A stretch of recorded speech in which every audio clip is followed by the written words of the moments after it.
நான் இந்த உலகத்துக்கு பிரியாவிடைய சொல்றேனா, நான் மூத்தா போயிட்டா நான் மக்கள் பொறாமைப்படுற கூட்டத்தில் இருக்கிறமே தவிர, நபி அவங்க சொன்னாங்க, இந்த கூட்டத்தில் ஆயிரவானம் முஸ்தராஹ் மின், அவருடைய இழப்பால் மனிதர்கள் நிம்மதி அடைகிறார்கள்.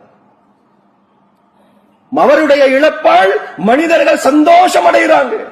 சொன்னாங்க ரசூலுல்லாஹ் ஸல்லல்லாஹு அலைஹி வஸல்லம், அவன் கபருக்கு போக முன்னாலேயே தீய மனிதன் என்று மக்கள் பட்டம் கொடுத்து அனுப்பி வைக்கிறார். இந்த மாதிரி மூத்தா போயிடக்கூடாது. நாம் எதையோ அடைவதற்காக, உலகத்தில் எத்தனையோ பணத்தை, உலகத்திலே எத்தனையோ சொத்துக்களை அடைவதற்காக நாளாந்தம் உறவுகளை இழந்து கொண்டிருக்கிறோம், நல்ல நட்புகளை இழந்து கொண்டிருக்கிறோம், நல்ல சகவாசங்களை இழந்து கொண்டிருக்கிறோம். எத்தனை சம்பாதித்தாலும் சகோதரர்களே, ஒரு நாள் யாரோ எத்தனையோ வாகனங்கள் வாங்குறாங்க, அதை அனுபவிப்பது யாரோ, அதை வாங்குவது யாரோ.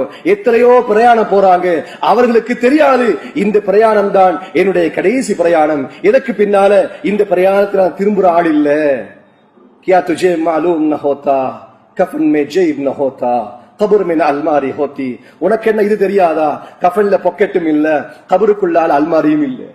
ताज्जुब की बात ये है, சிரிப்புக்குரிய விஷயம் என்ன தெரியுமா, மலக்குல் மௌத் ரிஷ்வத் பி नहीं लेता. இஸ்ராயில் அலைஹிஸ்ஸலாம் லஞ்சம் வாங்குறதும் இல்ல. 1000 ரூபாய் இஸ்ராயில் அடுத்த கிழமை வாங்கல, இப்பதான் மகளோட கல்யாணம் வருது, அடுத்த மாசம் புள்ளட 40 மெட்டல் எல்லாம் இறக்கி வச்சிருக்கிறேன், பில்டிங் மேல நடந்துகிட்டு இருக்குது. சொல்ல முடியுமா சகோதரர்கள்?